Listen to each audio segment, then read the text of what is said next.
lamhati wa nafasi wa nafasim bi'adadi kulli malumillah. Ya nanti di apa? A'udzu billahi minasyaitonir rajim. Bismillahirrahmanirrahim. Yaqulullahu ta'ala ya ibna adama iqnaf tastaghni watrukil hasada tastarih wajtani bil harama tukhlis dinaka wa man tarakal ghibata doharat lahu mahabbati wa man i'tazalan nasa salimi minhum wa min qala kalamuhu kamula aqluhu wa man radiya bil qalili faqat wasiqa billahi ta'ala ya ibna adama anta bima ta'lamu la ta'malu fa kaifa tatlubu ilma ma la ta'lamu ya ibna adama ta'malu fid dunya ka'annaka la tamutu qada wa tajma'ul mala ka'annaka mukhalladan abada ya dunya ihrimil harisa alaiki wabtaghi zahida fi wa kuni khulwata fi ainin nadirin. Alhamdulillah wa syukurillah wala haula wala quwata illa billah. Lanjutkan kajian. Ini yang saya baca adalah hadis qudsi. Nah, ini hadis qudsi yang ini adalah diringkas dari Hujatul Islam Imam Al-Ghazali. Hadis qudsi itu ini loh, hadis qudsi itu ada firman Allah yang tidak ditulis di Al-Qur'an. Nah, jadi firman-firman Allah itu nggak ditulis di Al-Qur'an.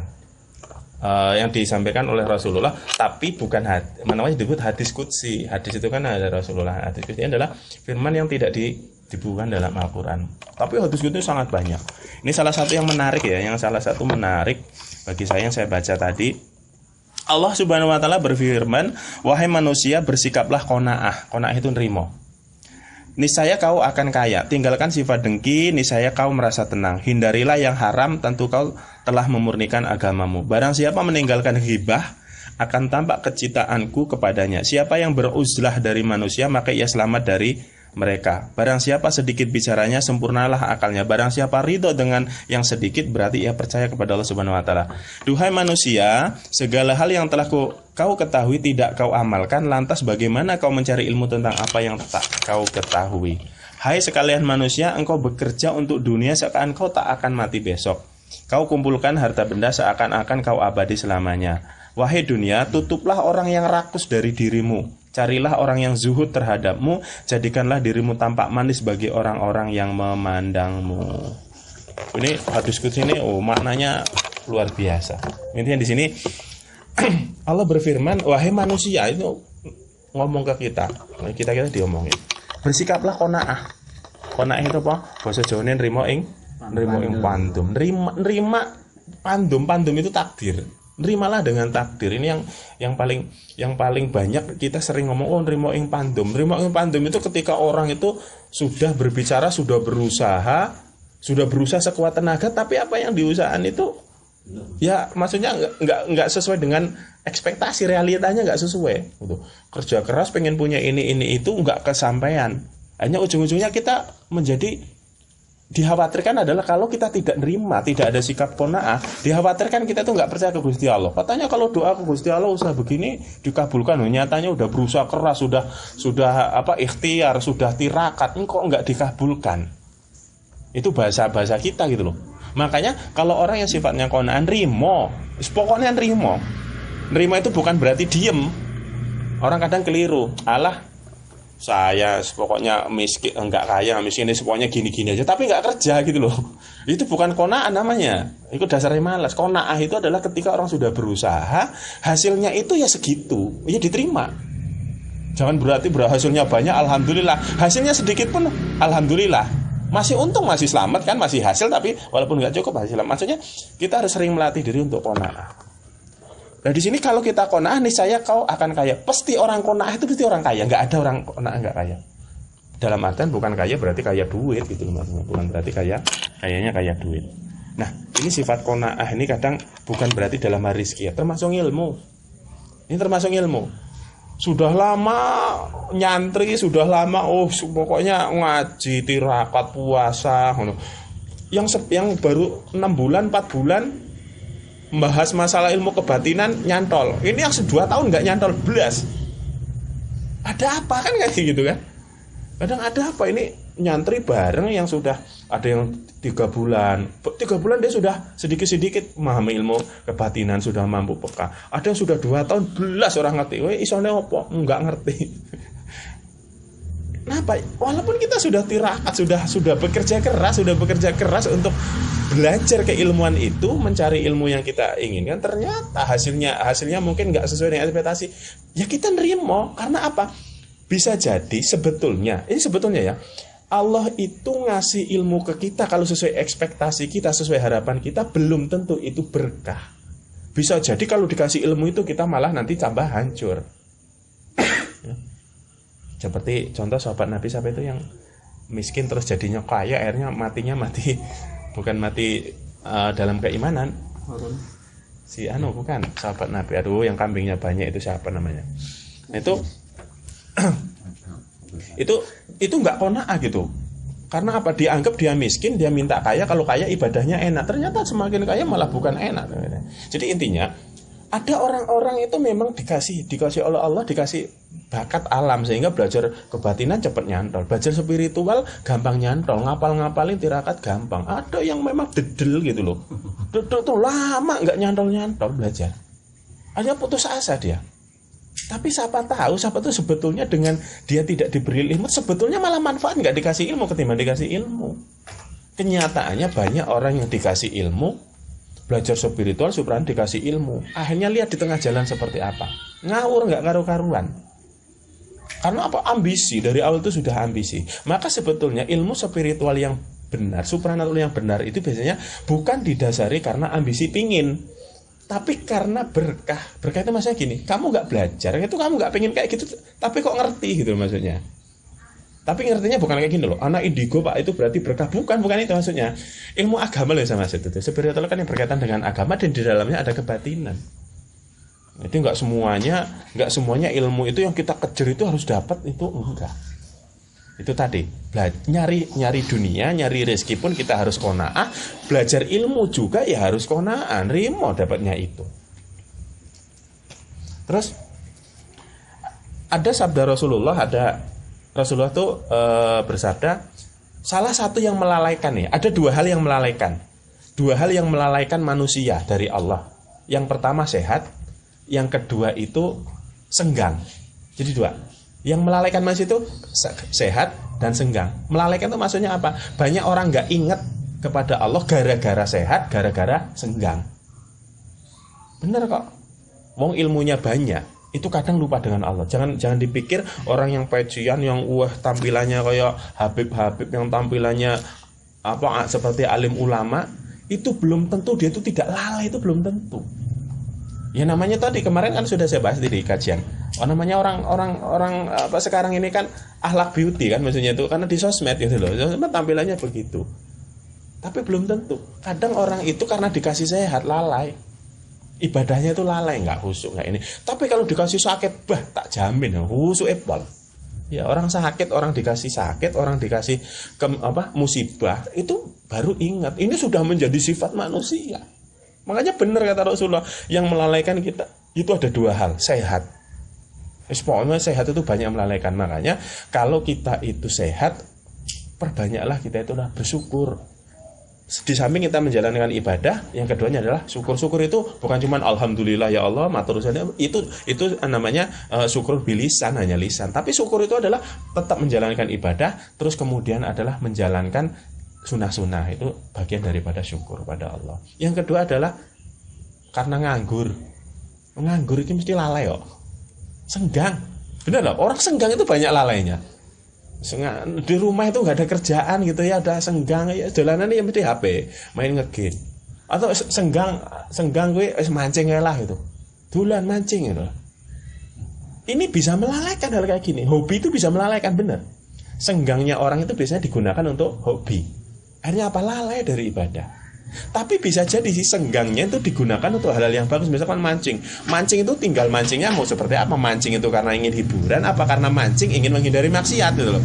Ada mikir kayak gini, daripada saya senggang malah nanti mikir yang enggak malah bermaksiat, alah mending mancing lah aku. Gitu maksudnya. Jadi mancingnya itu karena ingin menghindari enggak maksiat gitu loh. Main ngegame ini ujung-ujungnya saya ini kalau mainan internet kok nanti malah buka situs yang nggak gena-gena, lah ngegame wae lah ketimbang itu. Ya boleh kayak gitu, sebenarnya bagian dari ibadah karena niat. Daripada saya maksiat, saya mending ngegame. Tapi ujungnya game yang ngomongnya orang karu-karuan karena kalah ngomong dihancur lah. Nah, tambah percuma ibadah batal tadi nih. Ya. Segala jenis main saya tuh sering dengerin namanya anak main PUBG, main lagi maba gitu ya, main bareng gitu, bareng akhirnya kebun binatang metu kabeh. Lah iki ora ibadah sebenarnya. Maksudnya itu menghindari maksiat malah jadi maksiat. Ya. Jadi bukannya. Jadi kita itu sebenarnya senggang itu bisa menjadi ibadah kalau kita mampu menerapkan kesenggangan itu gitu. Makanya senggang itu dianggap banyak itu karena lalai. Sebenarnya bagaimana? Waktu senggang itulah waktu yang baik untuk kita itu beribadah sebenarnya. Ya karena kan nggak ada kegiatan. Lakukan kegiatan yang sifatnya dalam mendekatkan diri, yaitu tadi mungkin dengan membaca Al-Quran, banyak zikir. Habis zikir nanti mending tidur. Tidurnya orang habis zikir, tidurnya orang alim itu lebih manfaat daripada sholatnya orang bodoh. Bang sholat bodoh, sholat jengkang-jengking, sholat bodoh. Itu mending tidurnya orang alim. Orang alim tidur itu menghindari maksiat. Malah tidurnya tuh kadang malah sambil zikir. Lah wong bodoh sholat. Sholat ngono iki mau rakaat kepiro toh? Sering kan koyo ngono. Sing dipikirne opo? Mau koyo ngomong enak mau Jumatan nganti lali ping piro. Maca suratan nganti lali ping pindho kan. Nanti maca surat nganti lho dadi imam meneh. Ya itu namanya sifat manusia khoflah, banyak bolong-bolong ya. Itu tadi termasuk kamu yang bahasanya saya sama-sama kita itu menapaki spiritual, terutama adalah menggembleng batin kita. Ingat senggang itu adalah waktu terbaik kita untuk menggembleng sebetulnya. Kadang itu tadi, saya tuh zaman masih di Singoluhur lah dulu. Ingat banget saya. Kapan saya ke sana, wah semuanya tuh kelihatan lagi sibuk gitu ya. Padahal saya ngelihat dari jauh itu namanya kalau lagi senggang, sing gletak lah, sing turu, sing ngobrolan lah, sing main game lah, ikan batan santri piye kan maksudnya. Waktu senggang bukannya digunain untuk dia itu adalah mengasah batinanya, malah digunain untuk hal-hal yang mubadir. Ada santri yang tidur, kadangnya ada. Jadi kalau saya datang, gusnya datang itu baru gupuh, semuanya di depan sendiri, oh yo ya dikir padahal turu. Jadi anak belajar ilmu spiritual pun, anak supranatural, kebatinan juga banyak, kelalaian itu banyak. Makanya terbaiknya adalah itu tadi. Kalau pas senggang itu mending meditasi kamu. Mungkin pas tirakat nih tak kasih puasa, udah puasa. Di tengah-tengah puasa senggang, nunggu mau buka kok lama gitu ya dikir, jangan megang HP, jangan megang lainnya. Walaupun dikirnya itu sambil tidur. Tidurnya itu menggunakan untuk dikir. Misalnya saya disuruh amalan maksudnya ya fatah ya batin ya fatah ya gaib misalnya 1000. Sudah 1000 sudah selesai, bukan berarti selesai itu kamu sudah leha-leha nyantai, itu enggak. Kamu ada waktu senggang, dia gunain untuk membaca ulang. Sambil tiduran gitu baca ya fatah, ya batin ya fatah, sambil itu sampai ketiduran. Itu lebih manfaat kayak gitu, namanya ngasah diri. Jadi kalau mau tirakat itu tadi, cari waktu yang senggang malam. Bener loh. Tirakat itu nyari waktu yang senggang. Banyak yang nanya, "Pak, saya kemarin sudah puasa mutlak 4 hari. Gara-gara ada panggilan kerja mau seminggu, akhirnya saya batal. Saya sudah niat 4 hari. Ternyata saya ada kerjaan. Ternyata aneh apa? Nggak nyampe. Puasa mutlak seminggu aja nggak goal. Kenapa? Karena kalau mau puasa tirakat itu harus dirancang. Bener-bener itu dirancang. Dirancang itu pertama dari waktu. Nyari waktu yang bener-bener kamu senggang untuk tidak terganggu oleh kegiatan. Wong tirakat kok nyambi, wong tirakat itu sambil ini nggak jadi. Maksudnya saya sambil kerja Pak, sambil belajar tirakat, salah jadi sebener. Nyambi kerja, nyambi tirakat, ya las. Wis puasa ngeluh, kerjaan banyak gitu ya, kerjaan banyak. Sudah puasa lemes, malah akhirnya kamu tidak produktif. Malah kamu sama bosnya dia bocah kok Nah itu tadi harus mencari waktu yang benar-benar senggang. Makanya dari zaman dulu kenapa sih orang suruh tirakat belajar ilmu kebatinan itu di gunung, di hutan. Ya men ora diganggu dengan hal-hal yang duniawi. Itu loh maksudnya. Bukan berarti malah malas kerja. Ya memang benar kalau mau tirakat itu jangan kerja kok. Itu kalau mau cepet tirakatnya. Tapi kalau sambil belajar Pak, ketimbang saya nganggur sambil mengasah diri, oke, bukannya salah loh ya.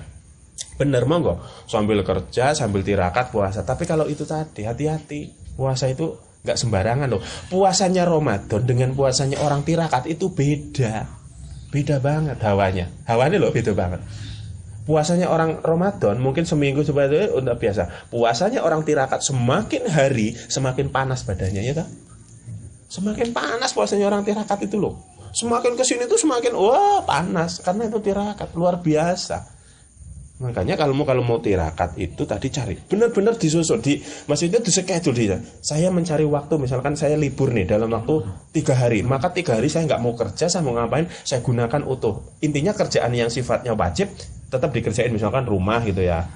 Yang di rumah itu ya harus semua terpenuhi dulu, bukan berarti kita meninggalkan yang wajib justru malah ngalahin untuk tirakat, itu malah dosa, nggak boleh. Sesuatu yang wajib kerjain dulu baru dirancang untuk tirakat. Cari waktu-waktu yang memang benar-benar kamu siap, kamu tidak terganggu untuk itu.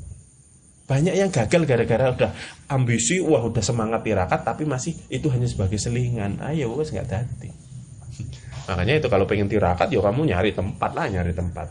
Ya kayak yang kesini gitu kan, sini mau tirakat 1 minggu, ya udah seminggu full di sini, nggak usah di sini kan nggak kerja nggak ngapain, ya udah seminggu tirakat, puasa, dzikir, wirid, sholat, dzikir gitu terus selama seminggu, gembleng seperti itu. Pokoknya panas lah badannya. Iya, puasa Ramadan itu panasnya kan karena sengingi matahari panas gitu ya. Terus ngelihat es enak. Lah puasanya orang tirakat udan juga ya panas. Ini badan itu kayak semromong, karena itu tadi penggemblengan ya. Apalagi sudah niatnya tirakat pengen kebatinan, walah jinnya dari mana-mana itu. Mulai tidur siang aja bisa geragap gitu kan, bisa kayak gitu tidur malam sebentar, pokoknya kaget, itu udah biasa. Tapi puasa Ramadan enggak, malah tidur siang itu ngoroknya luar biasa. Malam itu enak-enaknya tidur. Makanya itu tadi senggangnya orang tirakat itu adalah digunain untuk hal-hal yang saya masih ingat itu dulu udah zaman masih di santri di sing omah sing ngulur lah anak santri 50 paling yang aktif 10 sisanya yang 40 ya guru cuman pengen daripada di rumah nyantai ya di padepokan ngeliat ngikut doang, hanya keluar dari padepokan nggak dapat apa-apa. Dari 50 palingnya jadi 10 nanti paling yang paling peka 3 orang, itu umum lah kayak gitu. Jadi walaupun santri bareng belajar ilmu kebatinan 100 orang itu belum tentu lah 3 itu jadi orang mumpuni, belum tentu. Itu tadi kembali ke bakat alam. Jadi masih ingat di zaman dulu lah ya, masih kita bareng dulu ya, satu masih sering tirakat malam, ayo meditasi bareng gitu. Kan ngumpul tuh banyak 25-30 orang meditasi, itu masih ya kadang kangen sih meditasi. Cuman sekarang kita kan di Al-Fakir ya, wabil khusus untuk yang kita yang punya jamaah di Al-Fakir yang nyantri juga di sini, insya Allah sih kita tetap meditasi ya, kita tetap adain meditasi seminggu, entah itu malam Jumat entah itu malam Minggu. Kalau malam Minggu nggak boleh, besok nih ya kita meditasi di makam almarhum sambil yasinan dulu, baru nanti meditasi. Kita gembleng setiap minggu seperti itu. Karena kalau tanpa ada meditasi gemblengan yang langsung kepekaan batin di tengah-tengah alam bebas kan nggak, sulit. Cuman itu tadi dzikir, wirid, puasa kayak gitu nggak diajarin meditasi, nggak dibimbing itu ya. Kalau dibimbing kan kamu tadi kenapa? Ini apa yang dirasain gini. Maksudnya apa, dijelasin kan enak. Kalau sendiri wirid kayak Bayu, Pak saya datang ini bingung. Kalau pas ngumpul bareng kan enak. Sing gereng-gereng ngerti geblak gitu kan. Serem juga kan. Paling sering kan ketemu Arif. Kene wis mulai lep, arep langsung ngono wae lah sing ora sida. Wis obati. Ya enak ya kayak gitu. Justru malah sering-sering kayak gitu lagi meditasi tahu-tahu kerasukan gitu. Ya memang kepeka kan berarti. Orang meditasi kok nggak kerasukan kalau dibimbing nih. Kalau pas dibimbing lagi meditasi kok nggak kerasukan, ini berarti nggak peka. Yang peka pasti kerasukan. Kalau udah kerasukan tak ada siapa yang tak ajarin dhisik, biarin wis kono gelepan dhisik. Wis kira-kira wis kesakitan baru ayo metu kan.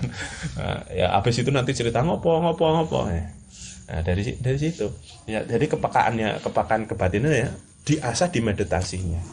Meditasi itu sebenarnya zikir kan, kita meditasi sambil zikir. Nah terus ini saya tambahkan sedikit pertanyaan ini nyinggung masalah padepokan lah ya. Pertanyaan kok saya sudah nggak disinggung. Sebetulnya pertanyaan ini sudah saya jawab di yang lama-lama setahun yang lalu sudah saya jawab. Kenapa saya nggak kumpul lagi dengan Gusnya? Kenapa Singoluhur yang sekarang? Kenapa Singoluhur udah nggak ada? Itu yang ditanyakan. Singoluhur kok sekarang nggak ada?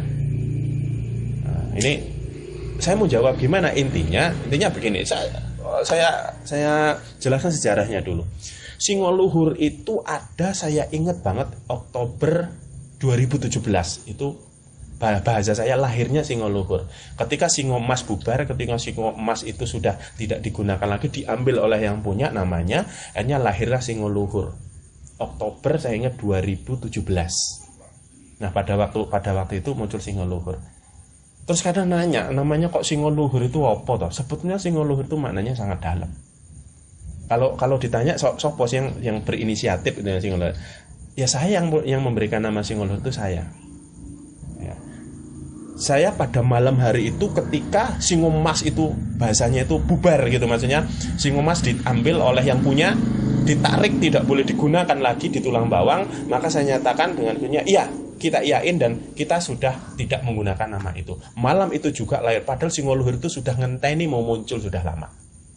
Saya sudah punya angan-angan bahwa suatu saat pasti akan memiliki sesuatu yang baru yang tidak menggunakan punya orang lain. Karena Singomas itu punya orang, bukan punya kita.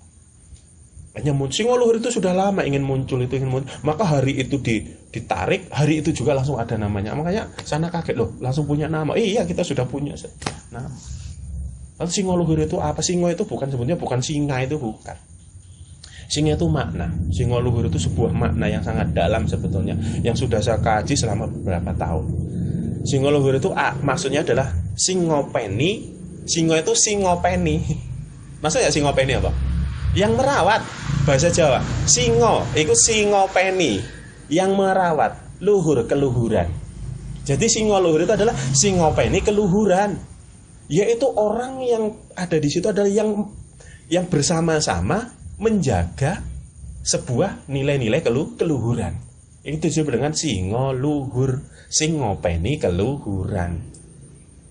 Ini memang nggak pernah saya bilang, nggak pernah saya dedar sih ini sebenarnya. Ya sekarang aja lah, kan Singoluhurnya udah nggak ada gitu kan. Saya dedar, Singoluhur udah ditarik, sudah pulang ke asalnya. Ya kalau ditanya ini secara gaib-gaibannya gitu ya, misalnya ini mau bahasa gaib-gaiban sebenarnya saya nggak suka baik. Singoluhur itu apa hutam? Ya udah, Singoluhur itu ada hutamnya. Hutamnya ya singo gitu kan. Karena sesuai dengan namanya. Sudah pulang, udah ke asalnya. Saya bilang pada waktu itu saya bilang gini. Saya sudah nggak ini lagi. Dia berbicara. Singoluhur itu berbicara bahwasanya kenapa sekarang seperti ini saya? Payungnya sudah jebol semua. Jadi Singoluhur itu ada memayungi di atas. Payung itu udah jebol semua, jebol. Sudah tidak seperti dulu lagi. Saya bilang, saya sudah tidak sanggup. Akhirnya dia minta pulang. Bahasanya balik no aku mengasalku. Maksudnya kembalikan saya ke asal saya. Sudah cukup. Berarti saya sudah cukup masanya saya untuk memayungi yang selama ini. Akhirnya nggih monggo, saya minta maaf, yang lainnya ada monggo pulang. Singanya pulang ke asalnya lagi. Wallahu alam saya di mana, pokoknya saya nggak mau ngungkit-ngungkit itu, saya hanya berterima kasih bahwasanya sudah memayungi selama ini. Karena apa? Singoluhur itu sangat, saya bilang kenapa dulu Singoluhur itu karena keramat. Nama itu membawa keramat loh, hati-hati. Jadi kita nggak boleh masih nama itu sembarang, itu nggak ada kekeramatannya di situ. Dan setiap nama di padepokan itu ada penjaganya. Ya ada khodamnya lah, maksudnya khodamnya ada. Makanya saya bilang udah pulang, ya udah, pokoknya bahasanya itu kalau mau ngenes tangis-tangisan saya itu sama dia. Sama itu tangis-tangisan. Biyen koyo ngene, biyen koyo ngono, saiki kok koyo ngene, bahasane lho. Biyen koyo ngono kok saiki koyo ngene, terus dadine koyo ngene. Saya bilang gini, biarkan saya yang nanggung gitu maksudnya. Jenengan wangsul, kamu pulang, biar saya yang nanggung semuanya sekarang. Soalnya Singoluhur itu enggak mau, maksudnya enggak mau pulang, itu enggak mau. Intinya dulu bareng kenapa kayak gini. Saya bilang, ya udah biar saya yang nanggung itu. Saya sudah biasa nanggung. Karena ini bebannya manusia, bukan lagi beban kegoibian. Kalau dulu yang dilawan hal goibnya, sekarang ini yang dilawan manusia, yaitu fitnah. Nomor satu kan, fitnah, caci maki, rasa benci, iri, dengki, semua itu. Saya bilang saya tanggung, nggak apa-apa. Saya insya Allah kuat kalau cuma nanggung kayak gitu. Wis ora aneh. Makanya Singoluhur pulanglah kamu ke asal. pamit. Saya ingat itu di bulan apa ya? Bulan Maret kalau nggak salah. Biasanya di bulan Maret kalau nggak salah. Akhirnya payung itu bubar semua, sudah tidak ada, dan saya tidak menggunakan nama Singoluhur. Padepokan juga tidak menggunakan nama Singoluhur. Jadi Singoluhur itu sudah tidak ada. Jadi kalau tanya Singoluhur kemana? Singoluhur ya nggak ada. Singopu ini keluhurannya sorono itu maksudnya. Akhirnya saya membentuk ini ya inisiatif kalian kan, Rio, Pak bikin padepokan sendiri. Saya mikir padepokan apa mau bikin itu. Akhirnya saya pikir ini bukan padepokan, padepokannya itu padepokan yang sifatnya adalah di tengah-tengahnya ini yang Al-Fakir itu, sama kayak nama Al-Fakir itu saya mikir Al-Fakir. Selama ini tuh kita itu kadang sombong, bener loh. Selama saya menjalak, saya itu terjun di dunia supranatural spiritual itu kadang ada sombongnya. Ternyata kita diberi ujian sedikit aja guling gitu loh. Ternyata kita itu masih fakir lah, masih miskin semua. Miskin ilmu, miskin sabar, miskin qanaah, jadi fakir semua maksudnya. Hanya kalimat itu wis bali oneng asalmu ya, fakir iki menungso fakir. Nggak punya apa-apa. Ilmune ya urung sepiro, ilmunya belum seberapa, namanya fakir ilmu. Bondomu sedidik ya namanya fakir bondo. Fakir sabar, fakir ikhlas, fakir. Sekarang siapa yang merasa semuanya cukup? Enggak loh, nggak ada yang bisa merasa. Ternyata kita fakir semua. Yang fakir apa? Jiwa nih. Jiwa kita semua itu fakir semua. Makanya saya kasih nama padepokan jiwa. Bukan jiwa fakir loh, padepokan jiwa. Jadi sih maksudnya itu padepokan kejiwaan. Padepokan kejiwaan ini. Yang diolah jiwa. Kenapa? Kita itu orang fakir semua. Makanya saya bilang padepokan jiwa al-fakir. Kalau yang nggak terima, Pak, fakir itu kemiskinan. Lah yang ngomong kaya siapa? Ada orang bilang kayak gini kok. Pak, saya itu malah dibilangin, kok ngikutin al-fakir loh, kemiskinan, kok gelem dadi wong melarat. Saya bilang kayak gini, yang ngomong sugih ora tak bilang. Yang ngomong sugih enggak tak bilang. Terus kamu merasa pinter enggak? Ya enggak pinter. Berarti kamu fakir loh. Fakir itu fakir banyak di sini, terutama dari fakir ilmu, fakir jenak, fakir masalah dunia, saya nggak urusan, itu masa bodoh. Yang penting bagi saya itu ngajak biar jiwa kita yang fakir ini terisi oleh Allah Subhanahu Wa Taala gitu maksudnya. Jadi intinya kemarin bawa nanya, Pak Den, Singoluhur itu di mana? Ya saya bilang sesuai dengan ya kenyataannya lah, kita berbicara fair-fairan lah. Singoluhur udah nggak ada. Sedangkan padepokan yang saya dulu bareng dengan Gunya di sana itu namanya sudah apa? Nur Syafaat ya, sudah Nur Syafaat. Karena dulu ketika Singoluhur ada pun Nur Syafaat ada di dalamnya. Bagi saya sih sebenarnya lucu sih dulu. Padepokan Singoluhur ada, tapi di dalamnya ada padepokan lagi Nur Syafaat. Makanya saya bilang, kenapa harus ada dua?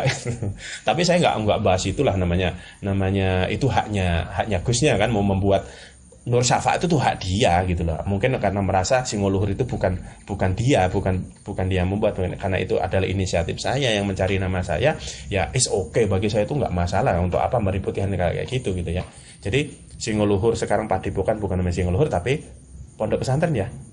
Nah, dan ini sekarang namanya Yayasan Padepokan Yayasan Pondok Pesantren Nur Syafaat, dan saya bukan bagian dari pengurus itu, dan saya tidak ada urusannya dengan itu. Jadi dulu masih ada Singoluhur, di dalamnya masih ada juga nama Nur Syafaat. Jadi bagi saya ya udah Singoluhurnya aja yang ngalah gitu kan, Nur Syafaatnya yang tinggal karena memang punya dia. Ya bagi saya nggak masalah gitu loh, maksudnya it's okay. Nanti sama seperti kayak gitu, namanya mendirikan sebuah community, terutama padepokan bareng-bareng itu nanti di tengah jalan akan kayak gitu. Tapi itu sama saya ajarin qanaah lah wis toh.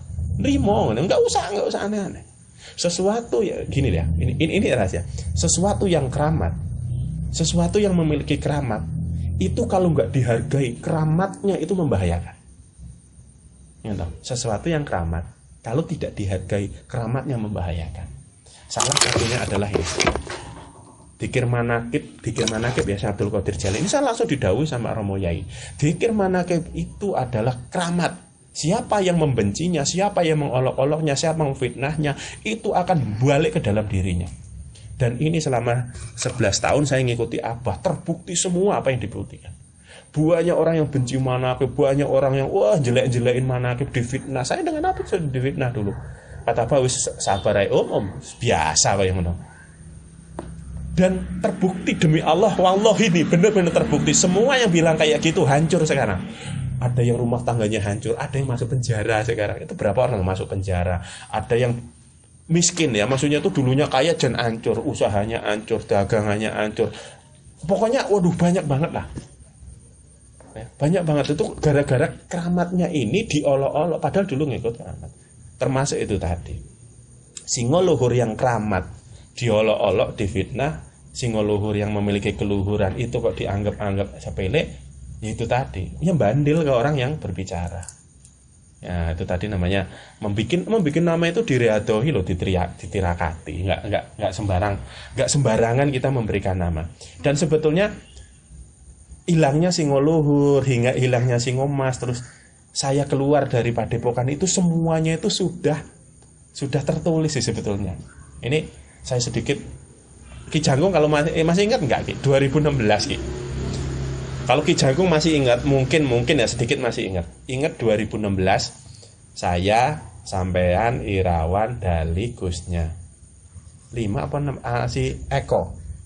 Arif kayaknya belum ada. Belum. Ya, Eko. Saya ingat malam itu, malam Jumat kita meditasi bareng. Pada malam itu kita masuk menuju untuk mencari, maksudnya gini, ke depan itu apa, itu masih bahasanya kayak cek melarat-melarati lah. Kita di bawah naungan gendeng bocor. Jadi waktu itu gendengnya bocor wes kayu-kayu dolapuk gitu ya. Di bawah naungan itu saya masih ingat malam itu bahasanya itu adalah banyak sekali bahasa kita leluhur itu datang. Dalam arti leluhur goibiah ya. Datang mulai dari Pulau Jawa, dari mana tuh datang semua di situ. Dan kalimatnya masih saya ingat. Kalimatnya masih saya ingat kok. Mungkin kayak Jangkung sedikit bisa. Itu pakai bahasa Jawa gini. Sok emben iki bakal dadi gede. Sok emben bakal, maksudnya padepokan. Sok emben iki bakal dadi gede. Wong saka ngendi-ngendi saudunge donya bakal teko rene. Maksudnya gini, suatu saat ini akan jadi besar. Orang dari mana-mana akan datang ke sini. Bahkan dari negara-negara lain pun datang ke sini. Dan kamu akan terkenal. Kowe bakal gede sok emben. Bakal dikenal di mana-mana. Saya tuh mikir, mosok iya ngono. Cuman orang ngomong sama aku, mosok iya ngono to. Kono ya nyaut to. Sampai nek ora percaya, nah, itu ngomong ke saya itu. Dan memang ini dan sampai nek ora percaya bakal terbukti sok men. Besok nek ora percaya terbukti. Semua akan menjadi besar, semua akan dikenal. Kowe bakal dadi wong terkenal kabeh. Tapi nah ini yang tapinya. Tapi sok ben kowe bakal hancur menawa umpama nek maksudnya gini. Kamu semua nanti bakal hancur apabila satu di antara keluargamu itulah yang akan menghancurkan. Nah ini langsung dek nang atiku. Jadi sok mben bakal hancur mergo sekok keluargamu dewe. Jadi sekali kamu itu masih saya ingat loh Ki. Terus saya pikir, saya kan nanya gitu loh, kan nanya, niku sinten gitu. Itu siapa maksudnya? Maksudnya yang menghancurkan keluarga sendiri itu siapa? Saya kan nanya itu. Wis somben bakal kowe ngalami. Ya, cuma dijawab, nanti kamu akan bakal ngalami itu tok, enggak dijawab itu maksudnya apa. Jadi 2 poin. Nanti itu akan menjadi besar dan nanti itu akan hancur. Hancurnya gimana? Yang menghancurkan adalah saudaramu sendiri. Itu sekitar 10 menitan lah itu kegiatan itu. Habis itu kita kan mental semua itu. Habis selesai bruak mental semua, tek langsung gelebak semua. Lalu saya merenung, saya mikir ya Allah, aduh. Ini benar enggak? Makanya saya nanya. Saya enggak percaya itu begini yang pertama. Lah wong ing atas itu ya kita itu udah di padepokan reot, di pinggir kali gitu ya, jauh. Maksudnya kita itu dulu tuh tempatnya udah jauh dari penduduk, tempatnya enggak punya tempat, maksudnya tuh numpang di tempat orang. Itu bahasanya bakal besar, bakal dikenal orang, bakal didatengin orang dari mana, itu enggak yakin gitu loh maksudnya. Jadi nggak yakin bahwa itu nanti akan besar. Ternyata dalam jangka waktu 1 tahun ke 2017 benar-benar terjadi. Singomas dikenal di mana-mana. Sampai ke luar negeri kemana, tamunya dari mana-mana. Sampai saya itu ketemu tamu sih ngomongnya, wow ayo, what's your name itu, Anda bingung saya kata. Sampai ketemu yang namanya ngelayani tamu yang bahasa Arab, wah nggak ngerti saya. Yang dari Swiss, dari Filipina, dari Mesir, dari mana. Sampai saya tuh ternyata benar. Apa yang dibicarakan itu benar. Bahwa nanti kamu dikenal orang, bakal besar, bakal punya apa-apa. Ya benar, punya apa-apa semua. Jadi menikmati 2017, bakal menikmati. Lalu goncanglah yang itu tadi. Singomas diganti jadi Singoluhur. Saya mikir, opo iki yang dimaksud hancur? Saya berpikir tuh, apa ini yang dimaksud hancur? Akhirnya saya membuat nama Singoluhur dengan Gusnya. Ya udah, kita pakai nama ini. Iya. Ternyata malah tambah gede. Wah, berarti bukan ini maksudnya. Berarti bukan ini yang dimaksud kehancuran. Gitu. Akhirnya apa? Tambah besar. Dan 2019 baru saya merasakan semuanya. Ketika sudah semua pada puncaknya, sudah pada kita itu di atas, benar-benar di atas. Dan inilah kenapa salah satu saya itu termasuk keluar dari Singoluhur. Sebenarnya saya itu simpel, saya bukan nggak ada masalah ya, nggak ada masalah dengan Singoluhur itu, nggak masalah. Benar-benar saya mengalami sebuah puncak kesuksesan bahasanya. Kita tuh sukses benar, sukses mengalami perubahan yang luar biasa. Saya hanya ingat Rasulullah itu bilang begini, kamu itu makan kalau kamu itu pas lapar, tapi berhentilah sebelum kenyang. Kalimat itu yang saya pakai. Berhentilah sebelum kenyang. Rupanya kalau kamu kekenyangan, gumoh, muntah, sakit. Saya berpikir, ya Allah, semakin besar. Sebetulnya ujiannya juga semakin besar. Semakin yang saya dapat semakin besar. Lalu saya ingat, udahlah, berhentilah. Ini kayaknya semakin besar. Ini saya nanti muntah ya nanti. Entah yang muntah itu hal baik, saya yakin yang muntah pasti hal yang buruk. Maka di tengah jalan, karena ya terus terang, ya mungkin kayak Ki Jangkung semua yang di sini kan bukan hanya itu kenapa Singoluhur nggak ada tuh banyak hal, teman. Kita nggak mungkin cerita di sosmed, kita nggak mungkin cerita di publik. Bagi kita itu yaitu keluarga gitu ya namanya. Ada sesuatu yang salah di dalam keluarga kita, ya namanya aib keluarga kan, yang kita tutupi. Ada yang salah, ya sudah kita maafin. Intinya kita satu keluarga, nggak perlu keluar. Tapi itu dalam perjalanan, dalam satu sisi bahwasanya saya ingat benar Rasulullah bilang bahwasanya berhentilah sebelum kenyang. Jadi ketika saya sudah mulai puncak, semakin dikenal orang, semakin tinggi, saya ingat, ya Allah, ini saya pasti jatuh nanti. Semakin dikasih tinggi saya jatuh. Maka sebelum saya naik tinggi, saya mending mundur pelan, dan saya mending biasa lagi. Ya udah kayak gini, biasa lagi. Tapi kenyataannya ya nggak biasa-biasa juga gitu loh maksudnya. Ya tetap aja kita masih kumpul. Ya ini kan keluarga semua.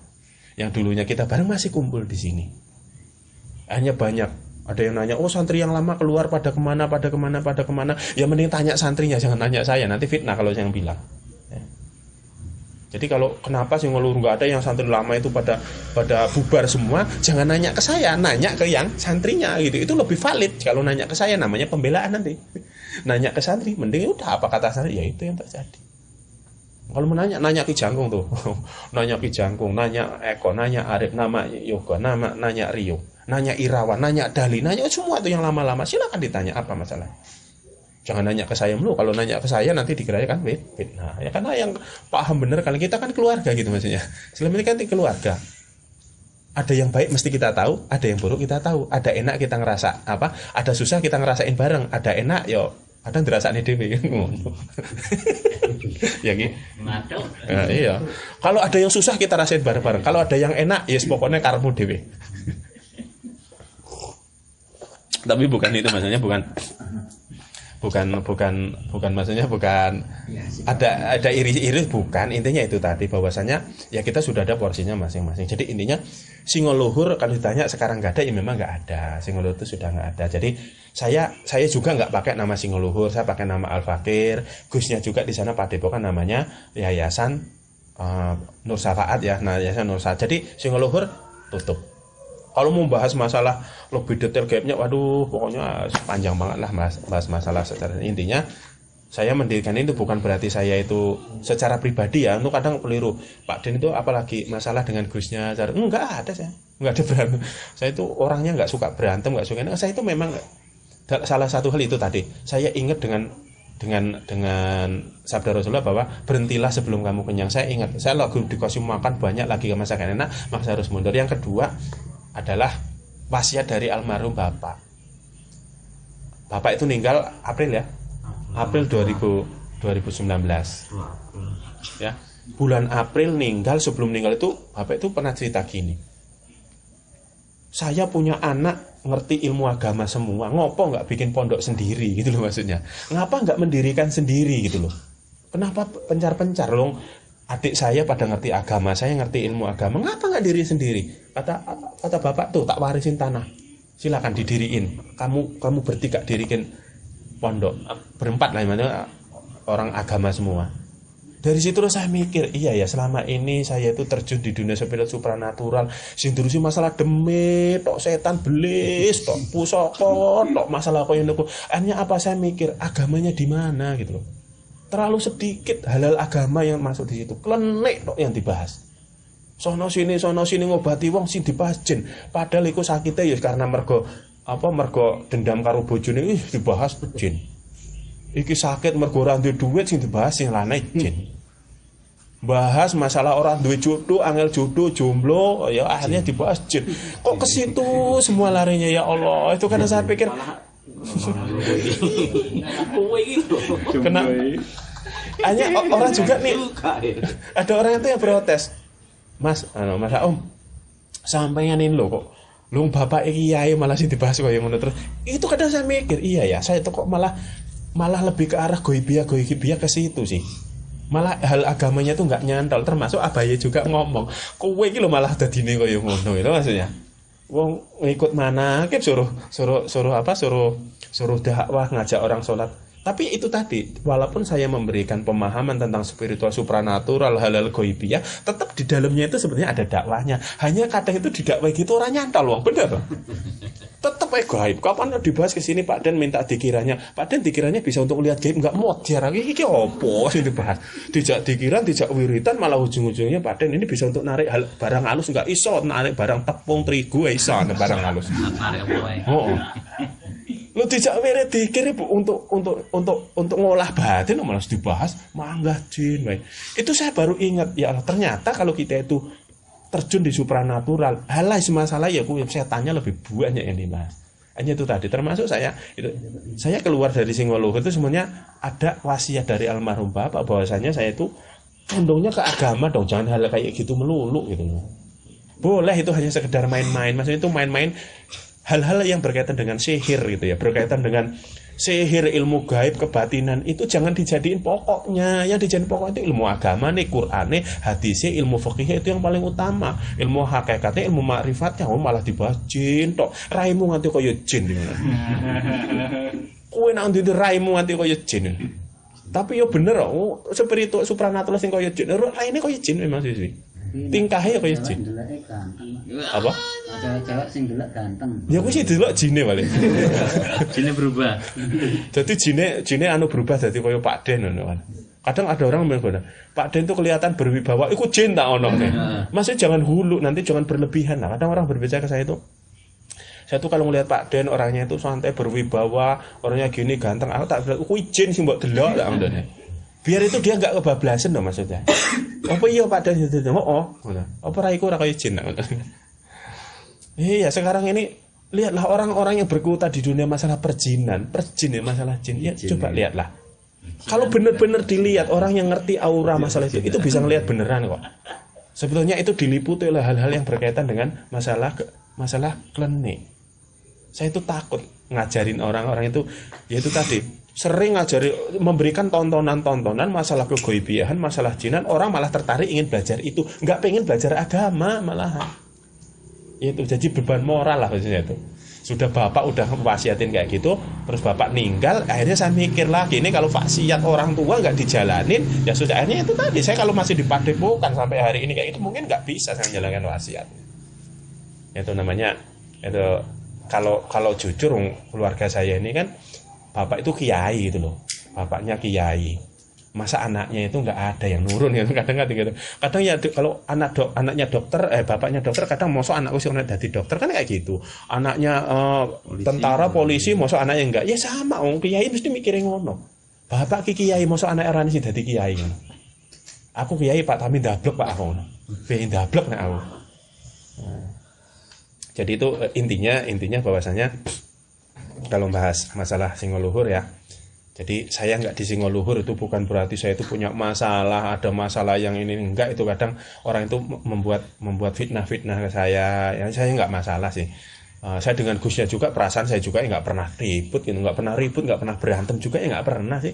Hanya sekarang itu ya jalan sendiri-sendiri gitu aja. Jalan sendiri-sendiri, wong sudah gede juga berani. Orang tegilan wani kok. Wis gede ora usah bareng terus. Kadang kan Pak kangen gitu ya, kangen pengen bareng lagi gitu ya, udah sendiri-sendiri lah, rumah tangganya sendiri-sendiri sebenarnya lah, orang sedih anu. Karena itu tadi sekarang namanya masa sih setiap hari mau harus bareng terus. Ya. Wong anggota band, grup band itu kadang ya bisa bubar. Mosok sing barang kayak gini apalagi ngurusi hal gaib. Hal gaib itu malah berat tuh.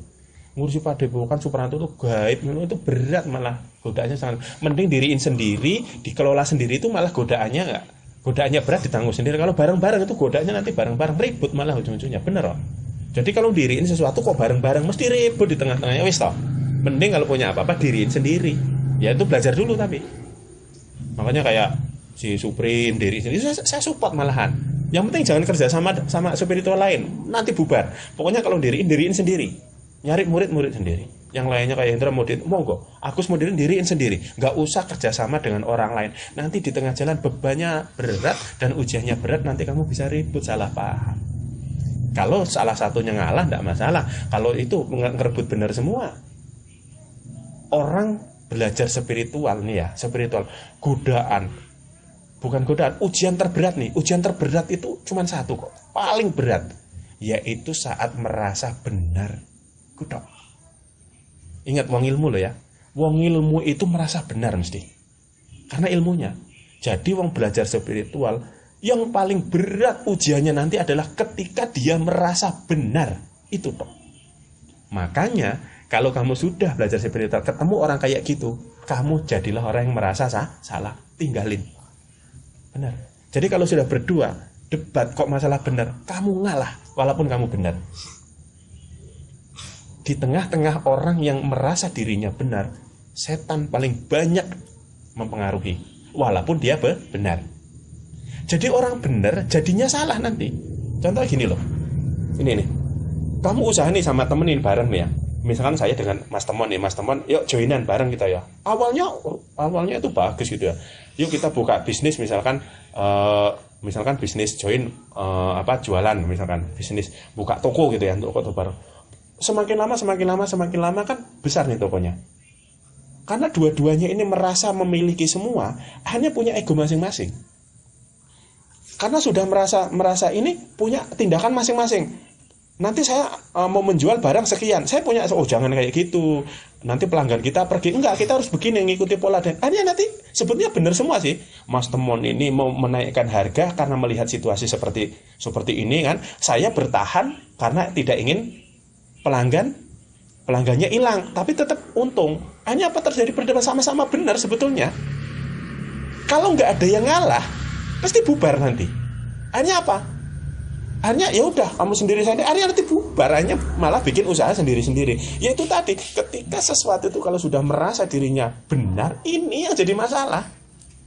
Padahal di ilmu belajar supranatural spiritual, wis toh orang yang ada ngilmu itu saya jamin nanti ngalami 99% pasti ngalami itu nanti.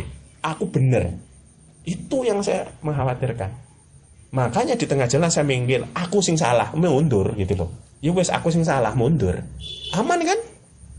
Kalau sudah kamu rasa salah mundur, aman wis toh, tak jamin aman wis sudah. Ora usah ndemo konah iku mau. Trimo ngono ya.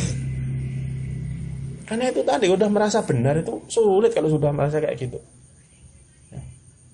Hanya itu tadi, yang benar itu siapa? Sing benar kuwi sing ngerasa salah. Hanya.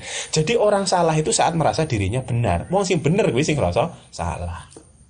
Saya tuh ngeliat di mana-mana orang belajar spiritual sudah pada tingkat, apalagi ngerasa ilmunya tinggi, ngerasa terkenal, ngerasa banyak disanjung orang, sekarang iya semakin terlena, semakin itu tadi terlena, hanya merasa benar tindakannya. Dikritik sedikit nggak terima, ya, kesenggol sedikit marah, ya. Hanya itu tadi dikasih saran, ya itu tadi namanya merasa benar kok. Alah kowe iki ngerti apa? Ngono gawat. Dikritik, alah kamu memang sok tahu, memang kamu ngerti. Ya, kayak gitu. Kalau misalkan dikasih tahu begini, kamu mau gurui saya, kan susah kayak gitu. Bener lah. Orang belajar seperti itu kalau udah semakin belajar terus jinnya itu ngaruhinya itu ke hal-hal kayak gitu nanti. Semakin kuat, bukan lagi kayak gini. Kalau cuman urutan maksiat, minum, medok, main, judi, masalah nggak mau ibadah, itu kecil bagi saya, itu ujian kecil. Tapi kalau ujian sudah merasa benar, ini yang sangat halus dan sangat membahayakan. Mungkin kiranya itu yang dapat saya sampaikan. Nanti malah jadi hibah gitu kalau ngomong-ngomongin itu. Saya nggak masuk, intinya nggak ada masalah, gitu udah berdiri sendiri-sendiri ya sana. Semoga-moga Nur Syafaat juga ya berdiri semakin tambah besar, tambah banyak santrinya, tambah barokah di sini juga ya. Moga-moga walaupun yang online juga ya semoga diberkahi Allah Subhanahu Wa Taala semua. Akhirul kalam, wabillahi taufiq wal hidayah. Assalamualaikum warahmatullahi wabarakatuh. Waalaikumsalam.